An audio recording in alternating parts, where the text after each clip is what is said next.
L'invité de France Info ce matin est Éric Coquerel, député La France Insoumise de Seine-Saint-Denis. Jean-Michel Apathy. Bonjour Éric Coquerel. Bonjour. Emmanuel Macron est intervenu hier soir au journal, hier à midi, au journal de 13h de TF1. C'est vrai que c'était long, donc... Avec Jean-Pierre Pernaut. Oui, parce que certains ont trouvé ça intéressant, d'autres n'ont pas trouvé ça intéressant, et même il y en a qui se sont endormis. Vous avez confessé, Éric Coquerel, c'était sur BFM, que vous étiez assoupi devant votre téléviseur. On vous écoute ? L'exercice était lénifiant et endormant. Voilà. Quand je dis ça, c'est au sens littéral. Je me suis même endormi 5 minutes, pour tout vous dire. Non, vous étiez fatigué. Je vous C'est pas l'interview qui vous a ennuyé. Je suis fatigué, je l'admets. Il n'y a pas de problème. On a beaucoup d'activités en ce moment à l'Assemblée, sur les manifestations. Mais c'est vrai que je me suis endormi. C'était au moment de l'agriculture. Tout d'un coup, j'ai piqué un somme. D'accord. Parce que c'était quand même intéressant. Alors, après, non. Si, c'était intéressant. C'est-à-dire, le président a dit ce qu'il avait à dire. Vous êtes bonne patte. J'adore la politique. Ouais, je ne me suis jamais endormi devant une émission politique. Franchement, objectivement, je trouve que Macron est plutôt bon. En général. Donc je vais vous le dire, je le dis dans ces cas-là. Là, on va parler du fond après. Oui, mais sur la forme, bien sûr. Bon, je l'ai trouvé un peu lénifiant. Ouais. Et le décor, j'allais dire la mise en scène, le fait de délocaliser. J'ai bien aimé. Moi, j'ai aimé. J'ai bien aimé. Il y a un de vos auditeurs, je crois que c'était sur votre chaîne hier que j'entendais, qui disait que une classe pour raconter des contes aux enfants, c'était parfait. Ben voilà, je trouve que c'est bien résumé. Alors, on va parler... Je vois que ça vous a plu, donc. Ouais, j'ai trouvé ça bien. On va parler du fond. Parce qu'il a retraité, on lui demandait qu'est-ce que vous avez pensé de... Il dit, pour raconter des contes aux enfants, c'est bien une classe. On va parler du fond parce qu'il s'est dit quand même des choses importantes, et notamment sur la Syrie, le président de la République a dit ceci qui a retenu l'attention de tout le monde, évidemment. Nous avons la preuve que la semaine dernière, maintenant près de 10 jours, des armes chimiques ont été utilisées, au moins du chlore, et qu'elles ont été utilisées par le régime de Bachar el-Assad. Voilà, donc l'apport de l'interview là, des armes chimiques, tout le monde le savait, elles ont été utilisées, mais le président dit, c'est le régime syrien, nous avons des preuves. Oui. Donc il faut les rendre publiques, ces preuves. Juste après, il explique qu'il faut des vérifications. Dans la foulée. Sont en train de vérifier les informations qu'ils ont. Donc s'ils on les vérifie, c'est qu'il n'y a pas de preuves. Donc bon, mais les preuves, c'est tout le problème. Existent. Non, mais c'est tout le problème. Quelles sont les sources? Bon, je vous dis ça pourquoi? Parce que il est possible qu'il les ait utilisées. Moi, je n'ai pas d'amitié pour le régime de Bachar el-Assad. Oui, c'est très possible. Oui. Bon, il est possible. Très possible. Mais le problème, c'est qu'on a des antécédents dans la région, au nom desquels on a été faire des guerres quand même. 2003, l'Irak, 500 000 morts. On sait qu'il n'y avait pas d'armes chimiques au final et qu'il y avait une construction des États-Unis pour partir faire la guerre en Irak. Mais avec là, toutes il y a des armes chimiques puisqu'elles sont utilisées. Moi, j'aimerais savoir quelles sont les sources d'Emmanuel Macron. Parce qu'il y a deux sources fiables. D'accord. Il y a l'OIAC, qui est l'Organisation internationale contre les armes chimiques, qui doit partir en Syrie prochainement. D'accord. Oui, et puis sinon, une source, ça pourrait être une source française. Mais à ma connaissance, à moins que Macron ait un scoop à nous dire, il n'y a pas aujourd'hui de Français qui sont en Syrie pour vérifier qu'il y a des armes chimiques. Alors, si vous voulez, si les sources sont américaines, avec un Donald Trump il n'y a pas longtemps qui explique que si les Russes jurent d'empêcher les missiles américains de frapper la Syrie, eh bien qu'ils n'ont qu'à bien se tenir, c'est en substance, on va leur envoyer des missiles beaux, intelligents et je sais pas quoi. Très franchement, j'ai pas plus de confiance aujourd'hui, je vais vous le dire, en Trump que en Poutine. Je veux dire, dans le genre de parole, si on doit faire. Donc je dis une chose, dans cette région du monde, on doit faire très attention, d'accord, parce que des conflits au nom d'armes chimiques, on les a déclenchés, et là, la poudrière qui est actuellement cette région du monde, ça peut dégénérer très très vite, très vite. Et à mon avis, la France n'a pas à s'engager là-dedans. En tout cas, sans résolution. Ne rien faire, ça n'irait pas arranger la situation non plus. Oui, mais enfin, on fait depuis des années. D'accord, on fait, le moins qu'on puisse dire. Il y a eu je vous rappelle que les derniers bombardements français, c'est 2015, si je ne me trompe pas, américains, c'est 2014. Ça n'a pas arrangé la situation, ça n'a pas amené de la démocratie, ça n'a pas amené de la paix. Donc, la position française, pour nous, elle doit être indépendantiste. Elle doit être d'essayer de chercher toujours et avant tout une solution de paix, à la fois surtout pour les populations. La France est très mal engagée dans cette affaire sous Hollande, parce qu'au lieu de soutenir les accords de Genève, je crois que c'était en 2010 si je ne me trompe pas, que proposaient alors les Russes, et avec raison, on a décidé de dire que Bachar el-Assad ne devait pas être autour de la table, ce qui fait qu'il n'y avait pas de discussion possible. Maintenant, heureusement, il y a peu de temps, Macron a expliqué en septembre 2017 qu'il ne fallait pas d'intervention unilatérale. Je suis très étonné qu'il envisage de remettre ça en question, mais je pense que la France doit toujours être la force qui justement ne s'alignent pas ni d'un côté, c'est-à-dire du côté américain, l'Arabie Saoudite, Israël, ni du côté russe, Syrie et Iran, pour justement être facteur de paix. Ma question va être affaiblie par des si, mais si des preuves sont apportées, et si notamment Emmanuel Macron rend public les preuves qu'il a évoquées hier, si des preuves sont apportées que Bachar el-Assad a utilisé des armes chimiques. Eh bien, dans ces cas-là, il faut une résolution. Je pense que la bonne résolution de l'ONU, ce qu'aurait dû faire la France, c'est ce que vient de faire la Suède. La Russie bloque tout. La Suède vient de proposer. La Russie bloque tout au Conseil de sécurité. Pour l'instant, la Suède vient de proposer une chose intelligente, qui est d'envoyer justement une mission en Syrie. Je pense que la France aurait dû s'enorgueillir de faire cette proposition.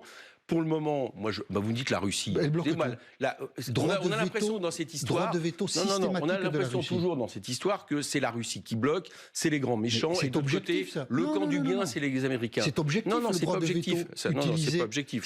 Vous n'êtes pas forcément objectif comme journaliste, je l'ai déjà remarqué. Donc là, c'est pas objectif. Il y a. C'est pas moi qui suis en cause. Oui, mais sauf que qui a frappé l'Irak à un moment donné de manière quasi unilatérale et sans qu'il y ait d'armes chimiques, ce sont les Américains avec les alliés qui les ont suivis. Aujourd'hui, dans la situation, les Américains menacent de bombarder. Bon, même si là, Trump, il a commencé à mettre un peu d'eau dans son vin quand même.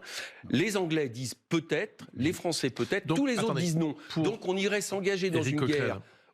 Dans cette région du monde, je vais vous dire une chose. Je crois que, à l'inverse de ce qu'on attend, ça serait plutôt une escalade supplémentaire. Et là, telle qu'est la poudrière, on peut aussi aller vers un conflit mondial. Donc c'est plus clair maintenant, effectivement. La France doit toujours être la force qui tente, même quand ça paraît désespéré, les relations diplomatiques. Vous ne souhaitez pas de frappe unilatérale de la France, sans résolution de l'ONU.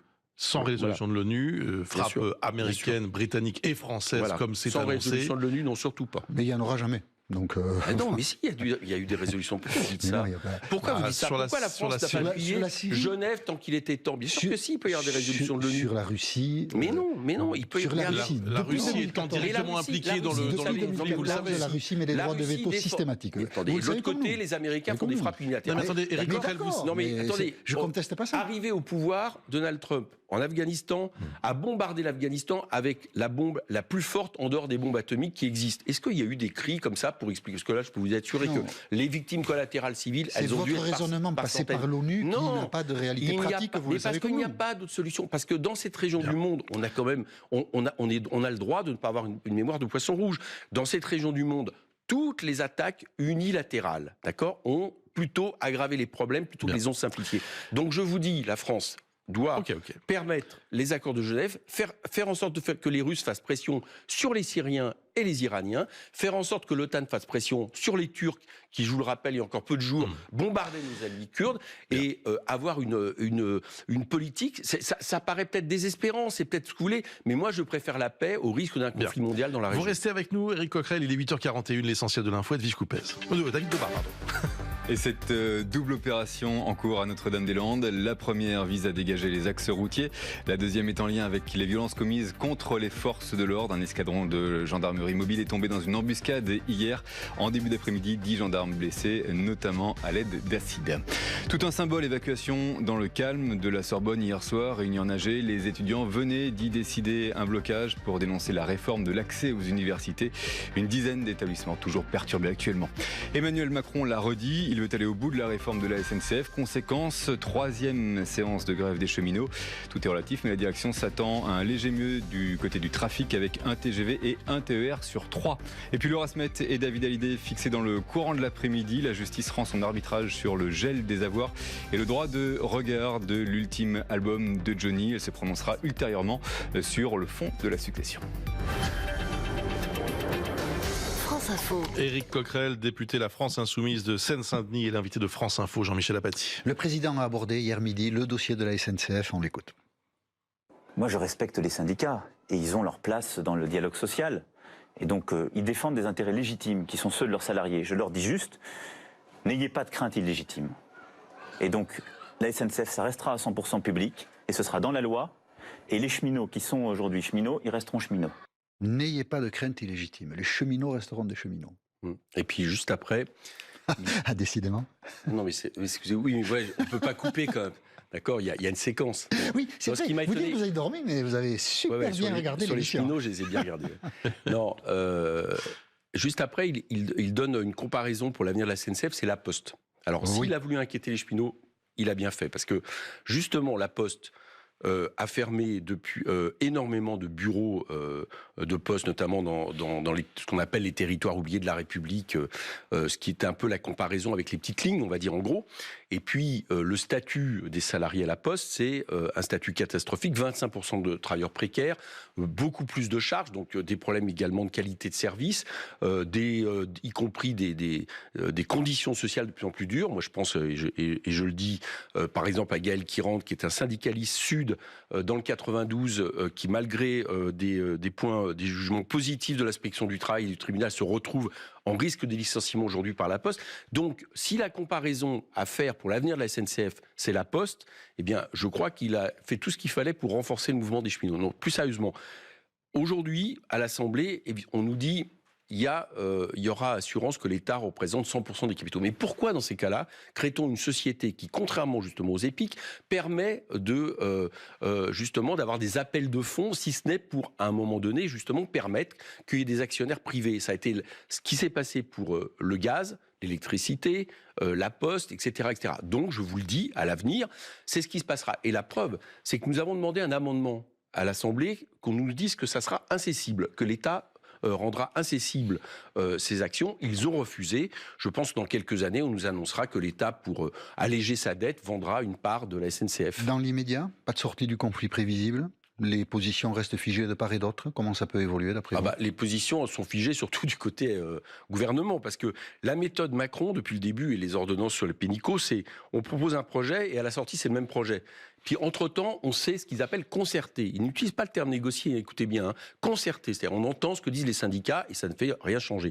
Donc c'est tout sauf, Vous demandez des négociations? Bien sûr qu'il faut négocier, mais négocier en écoutant aussi ce que disent les syndicats. Négocier, les syndicats ça veut dire des propositions. Ça veut dire aussi des contreparties dans les deux, non, mais dans les deux sens, des compromis. C'est-à-dire que pour l'instant, c'est ouverture à la concurrence, c'est transformation de la SNCF en société anonyme, et c'est le statut des cheminots abandonné pour les suivants. Donc tout est ouvert pour l'ouverture à la concurrence et la privatisation. Et les syndicats, beaucoup de syndicats ont fait des propositions. Nous-mêmes, nous en avons. Nous disons très clairement que si nous gouvernons demain dans ce pays, nous n'ouvrirons pas la concurrence à la SNCF.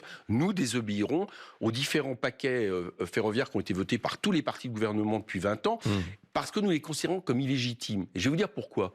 C'est que il n'y a pas un seul parti qui s'est présenté à ces élections depuis quelques années en disant nous allons ouvrir la concurrence la SNCF, nous en finissons avec le service public. Ils n'ont pas osé le faire. Ils s'abritent derrière Bruxelles, derrière leurs décisions prises au Parlement de Strasbourg, parce qu'ils savent que les Français tiennent au service public. Et s'il y avait une preuve de ça, c'est qu'en 2005, les Français ont refusé un traité constitutionnel qui ouvrait la concurrence comme règle de base de l'Union. Voilà, ils l'ont refusé. Je pense que c'est là où les Français ont envoyé un message. Est-ce que vous redoutez, Éric Coquerel, un essoufflement du mouvement syndical?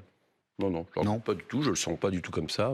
Ce matin, je vais encore à une assemblée générale. Je suis invité par les syndicalistes Gare du Nord. J'étais l'autre jour à Saint-Lazare. Je ne ressens pas du tout ça. Et durcir éventuellement, durcir le mouvement, ça a été évoqué aussi par certaines centrales syndicales. Plutôt que des grèves perlées, une grève continue. Est-ce que c'est quelque chose qui décide? Moi, je ne discute jamais de la stratégie des syndicalistes. C'est à eux de décider. Ils sont les mieux placés. Ce que je constate simplement, c'est qu'aujourd'hui, ceux qui me semblent durcir les mouvements, c'est ceux qui envoient les policiers dans les facultés et qui disent on ne bougera pas, comme tout gouvernement l'a fait jusqu'à ce qu'il bouge, d'ailleurs en général, parce qu'ils finissent par bouger. Il y a un mouvement très fort en face d'eux. Il finira par bouger. Donc la Sorbonne, vous en parliez, a été évacuée hier soir. On écoute Jérémy au micro de Benjamin Mathieu, l'envoyé spécial de France Info. Ça s'est passé hier soir et Jérémy était l'un des occupants de la Sorbonne. Il dit son dépit. Aujourd'hui, le pouvoir montre son vrai visage. Il ne veut pas de contestation, il ne veut pas d'opposition. Au début, on rigolait, les gens rigolaient, disaient bon, il y a 2-3 clampins qui bloquent une fac. Aujourd'hui, la Sorbonne mère a été touchée. La plus grande fac de France a été touchée. Et je crois qu'aujourd'hui, c'est pas des branleurs qui sont là. C'est des gens qui bossent. Aujourd'hui encore, j'étais à la bibliothèque, moi, pour revoir mes partiels. Donc on n'est vraiment pas des branleurs qui veulent pas aller en cours. Et Emmanuel Macron avait un peu anticipé le discours de Jérémy. Il a dit ceci devant Jean-Pierre Pernon. Je constate quand même que dans beaucoup d'universités occupées, ce ne sont pas des étudiants, mais ce sont des agitateurs professionnels. Et les étudiants, ils doivent comprendre une chose, c'est que s'ils veulent avoir leurs examens en fin d'année, c'est mieux de les réviser, parce qu'il n'y aura pas d'examen en chocolat dans la République. Des agitateurs professionnels. Je m'amuse parce que, excusez-moi, mais je me dis que Emmanuel Macron prétend incarner le nouveau monde, le modernisme, et ils utilisent toujours les mêmes vieilles ficelles, quoi. Moi, j'ai été un des responsables du mouvement étudiant de Vaquet en 86, en 68 c'est pareil. Il y a toujours ce genre de déclaration. C'est-à-dire que sur les agitateurs plus professionnels les assemblées générales montent, plus on dénonce les agitateurs venus de l'extérieur. Bon là, lui, il a expliqué qu'il n'y aurait pas d'examen au chocolat. C'est une phrase de Pasqua. C'est furieusement moderne. Hein. Ça monte vraiment mais, oui, bien sûr, oui, ça monte. Et je vais vous dire pourquoi ça monte. C'est que ça, on a du mal à le... Non, mais là, on ne le constate pas forcément. Oui, écoutez, oui. Venez avec moi les âgés. Vous avez des preuves? Oui, non, mais oui, parce que oui, je suis dans les assemblées générales. Donc je vois quand des amphis représentent quelques dizaines de personnes et quand vous avez un amphi blindé comme hier. C'est votre place d'ailleurs. C'est votre place d'être dans ces moi, âgés. Totalement. J'estime en tant que député de la nation, député militant, mon rôle est d'aller soutenir les étudiants quand ils me le demandent. Hein. D'accord. Et là, c'était le cas. À Tolbiac, par exemple, contre les interventions policières. J'ai été à Tolbiac, j'avais dit que je retournerais s'il risquait d'y avoir une intervention. Vous êtes arrivé sous les sifflets et que vous êtes reparti sous les... Il y a eu 5-6 sifflets. Applaudissements. Voilà, c'est exactement. Oui, mais il y a eu très peu de sifflets. C'est mieux que l'inverse. Absolument, vous avez raison. Mais non, ça s'est très bien passé. Donc vous assumez le fait d'être... Donc voilà, je l'assume. Et attendez, je reviens à la question. Non, aujourd'hui, il se passe quelque chose. Et vous savez pourquoi il se passe quelque chose? C'est que ce gouvernement ne retient aucune leçon de l'histoire. Comment beaucoup de mouvements étudiants se sont lancés?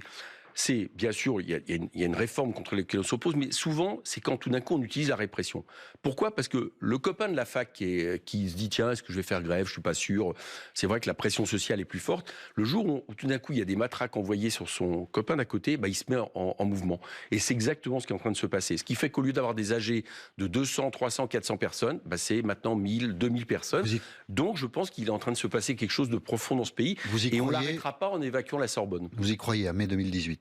Non, en tout cas, je pense que je crois plus à quelque chose en mai 2018 qui soit d'un esprit de révolte, d'insoumission par rapport à une réforme, plutôt que le fait de mettre 68 en mausolée ou en musée, comme le fait aujourd'hui le gouvernement.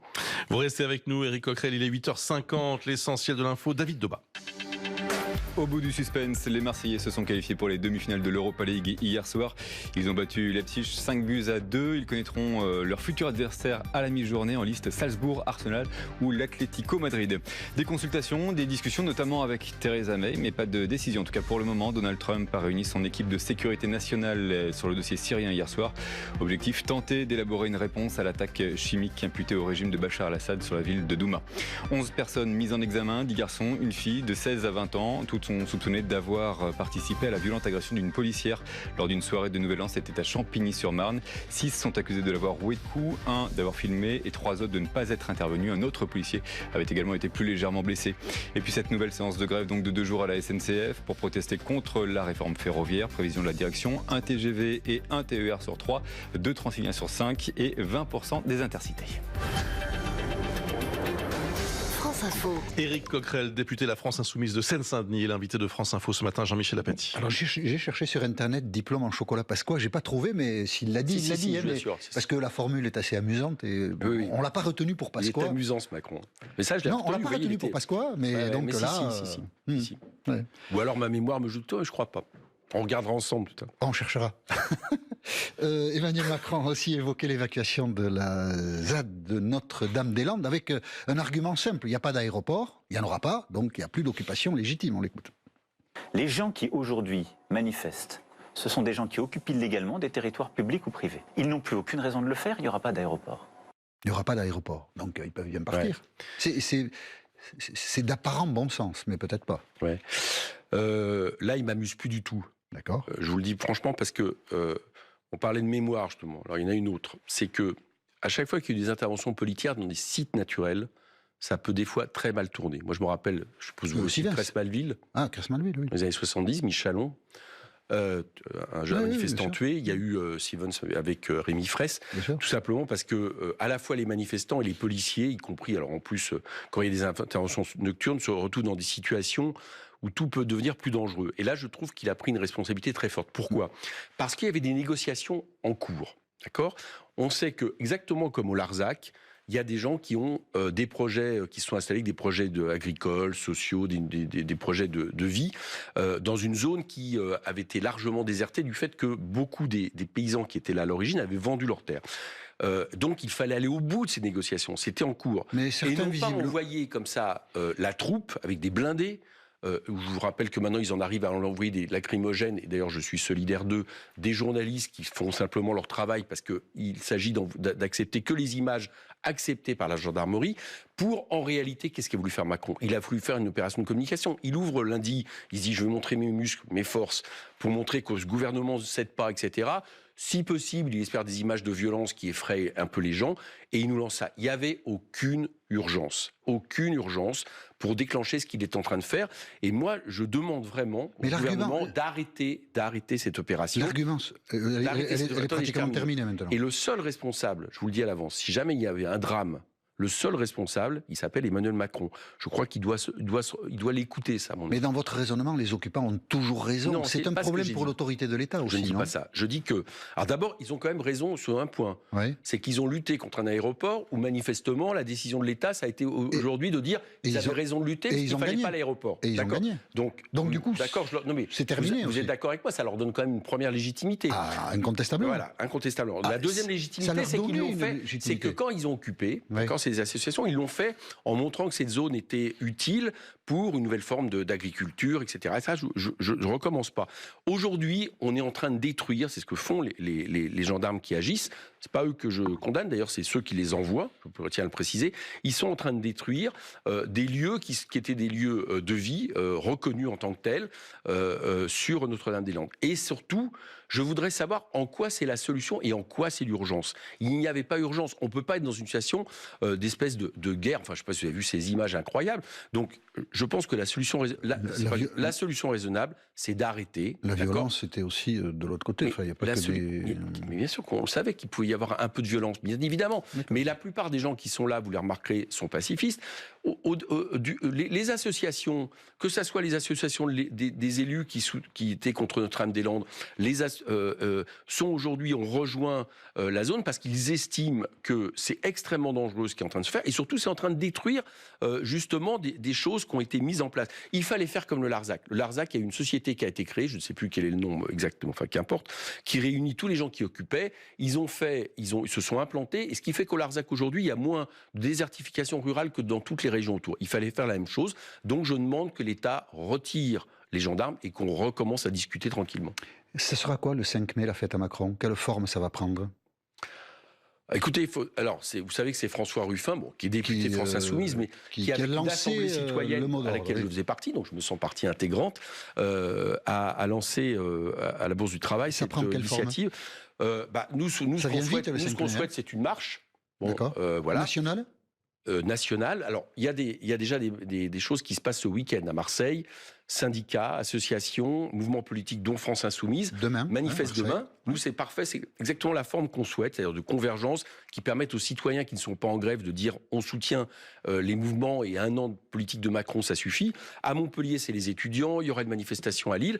Et moi, je souhaite effectivement que le 5 mai, ça soit une autre étape, non pas la fin, parce que je pense que ce mouvement est parti pour durer pas mal de temps jusqu'à ce que le gouvernement retire ses projets, mais que ça soit une étape importante pour permettre aux citoyens, sous la forme sur lesquelles, je pense, François Ruffin est en train de réfléchir avec ses amis, sur la forme estimée. Si c'est une manifestation nationale, il va falloir aller vite. Oui, mais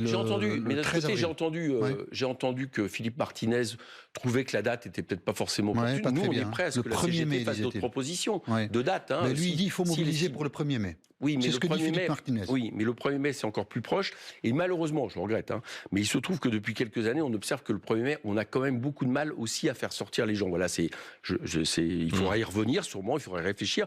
Donc, à mon avis, il est nécessaire d'avoir une grande date de convergence. J'espère que ça sera le 5 mai. En tout cas, nous, on est prêts à travailler pour, aussitôt que les initiateurs auront lancé le lieu de rassemblement et le lieu de la marche. Et Jean-Luc Mélenchon avait écrit personnellement à Pierre Laurent, Benoît Hamon, Olivier Besancenot pour dire venez avec moi le 14, donc demain à Marseille.